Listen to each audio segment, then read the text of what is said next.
നമ്മൾ പ്രസ് സ്റ്റോപ്പിലേക്കാണ് പോകുന്നത്. പത്രവാർത്തകൾ മിക്കവാറും ഈ യുദ്ധവുമായി ബന്ധപ്പെട്ടൊക്കെയുള്ള പലതരം വിലയിരുത്തലുകൾ, പല ഭാഗത്തു നിന്ന് വന്നിരിക്കുന്ന വാർത്തകൾ, ഇതെല്ലാം സ്വാഭാവികമായും ഈ പ്രസ് സ്റ്റോപ്പിൽ ഉൾപ്പെടും. ലിജോയാണ് പ്രസ് സ്റ്റോപ്പുമായി ചേരുന്നത്. ആദ്യം press stop.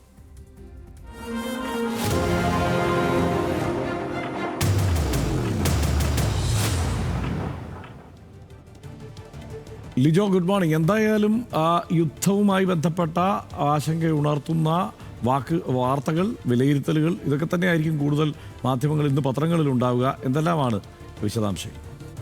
Harshan, good morning. Harshan സൂചിപ്പിച്ച പോലെ തന്നെ എല്ലാ പത്രങ്ങളിലും യുദ്ധം തന്നെയാണ്. അത് പലതരത്തിൽ അതിനെ അവരുടേതായ പല പത്രങ്ങളുടേതായ രീതിയിൽ അതിൻ്റെ ഹെഡ്ലൈനുകൾ വെച്ചിരിക്കുന്നത് നമുക്ക് കാണാം. അങ്ങനെ പല പത്രങ്ങളുടെ ഒന്നാം പേജുകളാണ് നമ്മളിന്ന് നോക്കുന്നത്. അതിൽ മലയാള മനോരമയുടെ വാർത്ത ഇങ്ങനെയാണ്: വീണത് നെടും തൂൺ എന്നാണ് മലയാള മനോരമ ഇന്ന് അതിന് ഒന്നാം പേജിലുള്ള ഏറ്റവും പ്രധാനപ്പെട്ട വാർത്തയായി കൊടുത്തിരിക്കുന്നത്. ടെഹ്റാനിലെ ഉന്നതതല യോഗത്തിലേക്ക് ഇസ്രായേൽ US ആക്രമണം, ഖമനയി കൊല്ലപ്പെട്ടു എന്നാണ് വാർത്ത കൊടുത്തിരിക്കുന്നത്. കൊല്ലപ്പെട്ടത് ശനിയാഴ്ച. ബാക്കിയുള്ള വാർത്തകൾ നമ്മൾ നേരത്തെയൊക്കെ പറഞ്ഞുകൊണ്ടിരുന്ന വാർത്തകൾ ആണ് മനോരമ കൊടുത്തിരിക്കുന്നത്. മിനാബിൽ മരിച്ചത് 153 കുട്ടികൾ എന്നുള്ള വാർത്തയുണ്ട്. അങ്ങനെ ഫുൾ സ്പ്രെഡായ വാർത്ത ഒരു പേജ് പൂർണ്ണമായും അത് നൽകിയിട്ടുണ്ട്. ഖമനയുടെ ചിത്രം കൊടുത്തിട്ടുണ്ട്. എങ്ങനെയാണ് ആക്രമണം നടന്നതെന്ന് സംബന്ധിച്ച് മറ്റൊരു വാർത്ത അവിടെ മനോരമ അങ്ങനെ മറ്റൊരു വാർത്ത കൂടി കൊടുത്തിട്ടുണ്ട്. ഉൾപേജുകളിലും കൂടുതലും മനോരമ ഈ യുദ്ധവുമായി ബന്ധപ്പെട്ട വാർത്തയ്ക്കാണ് ഇന്ന് പ്രാധാന്യം കൊടുത്തിരിക്കുന്നത് നമുക്ക് കാണാൻ കഴിയും. മാധ്യമം പത്രത്തിലേക്ക് വരുമ്പോൾ മാധ്യമം പത്രത്തിൻ്റെ ഹെഡ്ലൈൻ ഇങ്ങനെയാണ്: അധിനിവേശത്തിനെതിരെ ഈറൻ ബലി എന്നാണ് മാധ്യമം ഇന്ന് ഹെഡ്ലൈൻ കൊടുത്തിരിക്കുന്നത്. ആയത്തുള്ള അലി ഖമനയുടെ മരണം വിവരം അറിഞ്ഞതിനെ തുടർന്ന് തെഹ്റാനിലേക്ക് തടിച്ചുകൂടിയ ജനസഹസ്രത്തെ കൂടി കാണിക്കുന്നൊരു ചിത്രം അതിനൊപ്പം ചേർത്തിട്ടുണ്ട്. നേതൃത്വ ചുമതല ആയത്തുള്ള അലി റിസ നേതൃത്വത്തിലുള്ള 3-അംഗ സമിതിക്കാണ് എന്നുള്ള കാര്യം കൂടി വെച്ചുകൊണ്ടാണ് മാധ്യമം ഇന്ന് അധിനിവേശത്തിനെതിരെ ഈറൻ ബലി എന്ന ഹെഡ്ലൈനിൽ ഈ വാർത്ത കൊടുത്തിരിക്കുന്നത്.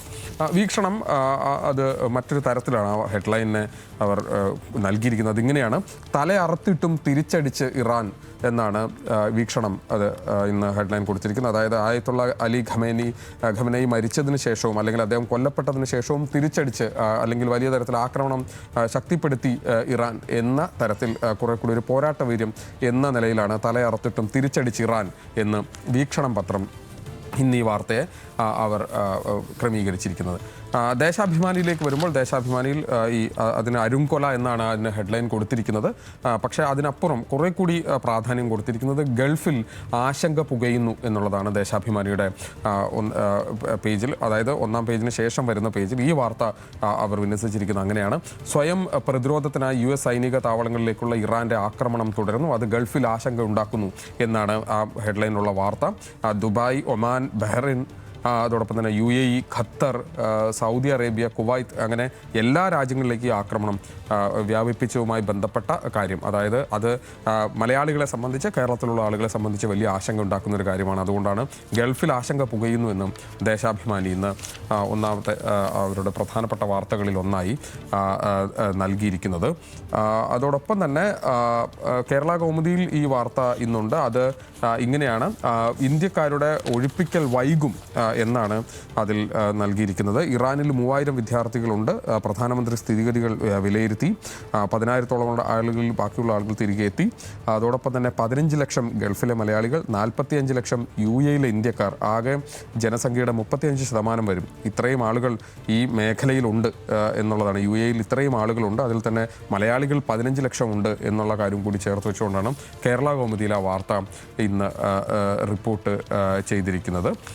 അതാണ് ആ വാർത്ത. മാതൃഭൂമിയിലും നമ്മൾ നേരത്തെ പറഞ്ഞതുപോലെ ഈ വാർത്തയുണ്ട്. പക്ഷേ മാതൃഭൂമി അതിലെ ഒന്നാം പേജിൽ ഒരു വാർത്തയ്ക്ക്, അതായത് ഇന്നലെ കേരളത്തിൽ ഏറ്റവും പ്രധാനപ്പെട്ട വാർത്തകളിലൊന്നായ വയനാട് ടൗൺഷിപ്പ് 1-ാം ഘട്ടം യാഥാർത്ഥ്യമായി, സ്വപ്ന സാഫല്യം എന്നാണ്, സ്നേഹ വീടുകൾ കൈമാറി എന്ന വാർത്ത ഇന്ന് 1-ാം പേജിൽ നൽകിയിട്ടുണ്ട്. മറ്റ് പത്രങ്ങൾ, മിക്കവാറും പത്രങ്ങളിൽ അത് 1-ാം പേജിലോ അല്ലെങ്കിൽ തൊട്ടടുത്ത പേജുകളിലോ പോലും ഇടം പിടിച്ചിട്ടില്ല എന്ന് നമുക്ക് കാണാൻ കഴിയും. കഴിയും. പക്ഷേ മാതൃഭൂമി അത് ഒന്നാം പേജിൽ ഇന്ന് വാർത്തയാക്കിയിട്ടുണ്ട് എന്നതും ഒരു ശ്രദ്ധേയമായ കാര്യമാണ്. ദേശാഭിമാനിയുടെ ഒന്നാം പേജ് അത് തന്നെയാണ്. ദേശാഭിമാനി അത് പടുത്തുയർത്തി നാം ഒന്നായി എന്നാണ് ദേശാഭിമാനി ഒന്നാം പേജിൽ ആ വാർത്ത നൽകിയിരിക്കുന്നത്. കൈമാറ്റം നിർമ്മാണം തുടങ്ങി 320-ാം ദിവസം. ടൗൺഷിപ്പിൽ 11.42 കിലോമീറ്റർ റോഡ് പൂർത്തിയായി. വീടുകൾക്ക് മുമ്പിൽ പൂന്തോട്ടം എന്നിങ്ങനെയുള്ള കാര്യങ്ങളെല്ലാം ചേർത്ത് വെച്ചുകൊണ്ട് മുഖ്യമന്ത്രി പിണറായി വിജയൻ സംസാരിച്ചതിൻ്റെ ഒരു കോട്ട് കൂടി നൽകിക്കൊണ്ടാണ് ഏത് നാടും പകച്ചു നിൽക്കുന്ന അവസ്ഥയിൽ നിന്നാണ് നമ്മൾ തുടങ്ങിയത് എന്ന് തുടങ്ങുന്ന ഒരു കോട്ട് കൂടി ചേർത്തുകൊണ്ടാണ് ദേശാഭിമാനി ഇന്ന് ഒന്നാം പേജിൽ ഈ വാർത്ത റിപ്പോർട്ട് ചെയ്തിരിക്കുന്നതെന്ന് നമുക്ക് കാണാൻ കഴിയും. മംഗളം പത്രത്തിലേക്ക് വരുമ്പോൾ മറ്റൊരു വാർത്തയാണ്. അത് ഇതാണ്. മംഗളം പത്രം ഒന്നാം പേജിൽ തന്നെ ശബരിമല കൊടിമരവുമായി ബന്ധപ്പെട്ടൊരു വാർത്ത ഒന്നാം പേജിൽ നൽകിയിട്ടുണ്ട്. ലഭിച്ച സ്വർണവും പൂശിയതും തമ്മിൽ വ്യത്യാസമുണ്ടെന്ന് വിജിലൻസ് കണ്ടെത്തൽ. ശബരിമല സന്നിധാനത്ത് കൊടിമരം പുനർനിർമ്മിച്ചതിൽ ക്രമക്കേട് കണ്ടെത്തി വിജിലൻസ് പ്രത്യേക അന്വേഷണ സംഘം. സംഭാവനയായും മറ്റും ലഭിച്ച സ്വർണവും പൂശിയ സ്വർണവും തമ്മിൽ അളവിൽ വ്യത്യാസമുണ്ടെന്നാണ് കണ്ടെത്തൽ എന്ന കാര്യം ഒന്നാം പേജിൽ തന്നെ മംഗളം ഇന്നൊരു വാർത്തയായി റിപ്പോർട്ട് ചെയ്തിട്ടുണ്ട്. ജന്മഭൂമിയിലൊരു പ്രധാനപ്പെട്ട വാർത്തയെ ഒന്നാം പേജിൽ തന്നെ ഈ ആക്രമണത്തിനൊക്കെ ഒപ്പം തന്നെ ഒരു വാർത്ത നൽകിയിരിക്കുന്നത് BJPയിൽ ചേർന്ന CPI നേതാവും വൈക്കം മുൻ MLA-യുമായ കെ അജിത്തിനെ തിരുവനന്തപുരം മാരാർജി ഭവനിൽ സംസ്ഥാന അധ്യക്ഷൻ രാജീവ് ചന്ദ്രശേഖർ പാർട്ടിയിലേക്ക് സ്വീകരിക്കുന്നു എന്നുള്ളതാണ്. ഇപ്പോൾ വൈക്കത്തെ MLA ആയ CK ആശയ്ക്ക് തൊട്ടു മുൻപ് 2 ടേമിൽ MLA ആയിരുന്ന ആളാണ് കെ അജിത്ത്. അദ്ദേഹം CPIയുടെ വൈക്കം അല്ലെങ്കിൽ കോട്ടയം മേഖലയിലെ ഒരു പ്രധാനപ്പെട്ട നേതാവാണ്. അദ്ദേഹം BJPയിൽ ചേർന്നെന്ന വാർത്ത ജന്മഭൂമി അവരുടെ ഒന്നാം പേജിൽ തന്നെ ആ വാർത്തയും ഇന്ന് നൽകിയിട്ടുള്ളത് ഉണ്ട് എന്ന് നമുക്ക് കാണാൻ കഴിയും.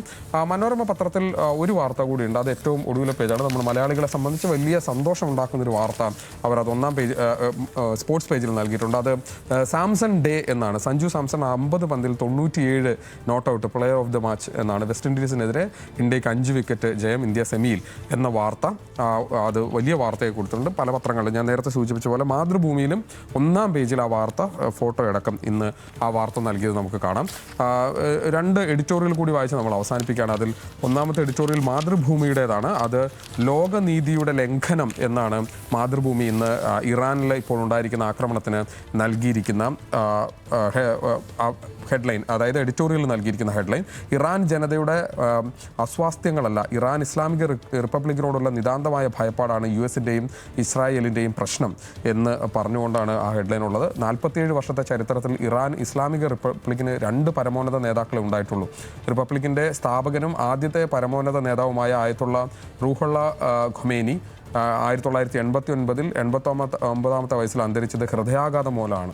അദ്ദേഹത്തിൻ്റെ രാഷ്ട്രീയ അനന്തരാവകാശിയായി രാജ്യത്തിൻ്റെ പരമോന്നത നേതാവായി സ്ഥാനമേറിയ ആയത്തുള്ള അലി ഖമേനിക്ക് പക്ഷേ സ്വാഭാവിക മരണമല്ല ഉണ്ടായത് എന്ന് തുടങ്ങി ഇവിടെ ഇപ്പോൾ ഉണ്ടായിരിക്കുന്ന ലോകനീതിയുടെ ലംഘനമാണ് എന്ന് പറഞ്ഞുകൊണ്ടാണ് മാതൃഭൂമി ആ എഡിറ്റോറിയൽ എഴുതിയിരിക്കുന്നത്. പക്ഷേ നേരെ ഓപ്പോസിറ്റായ ഒരു എഡിറ്റോറിയൽ നമുക്ക് ദീപിക പത്രത്തിൽ ഇന്ന് കാണാൻ കഴിയും. ദീപിക പത്രത്തിന് അതിന് നൽകിയിരിക്കുന്ന എഡിറ്റോറിയലിൻ്റെ ഹെഡ്ലൈൻ തന്നെ ക്രോധമുന്തിരിയുടെ വിളവെടുപ്പ്, ഇറാൻ വിളവെടുപ്പ് എന്നാണ്. ക്രോധമുന്തിരിയുടെ ഇറാൻ വിളവെടുപ്പ് എന്നാണ് ദീപിക പത്രം ഇന്ന് ഹെഡ്ലൈൻ വെച്ചിരിക്കുന്നത്. 2022-ൽ ശിരോവസ്ത്രത്തിനിടയിലൂടെ കാണപ്പെട്ട മുടിനാരിൻ്റെ പേരിൽ കൊല്ലപ്പെട്ട മഹ്സ അമീനിയുടെ മൃതദേഹത്തിൽ മുതൽ 2024-ൽ പ്രതിഷേധക്കാർ വലിച്ചെറിഞ്ഞ പർദ്ദകളിലും ഹിജാബുകളിലും കത്തിച്ച സിഗരറ്റിലും വരെ എഴുതപ്പെട്ട ഖമനയുടെ ശിക്ഷാവിധി ശത്രുക്കൾ നടപ്പാക്കിയെന്നാണ്. ഒരു രാജ്യത്ത് കയറി ഒരു രാജ്യത്തിൻ്റെ പരമോന്നത നേതാവിനെ ആക്രമിച്ച് കൊലപ്പെടുത്തി മറ്റു 2 രാജ്യങ്ങൾ ചേർന്ന് കൊലപ്പെടുത്തിയതിന് ആ രാജ്യത്തിനുള്ളിലുണ്ടായ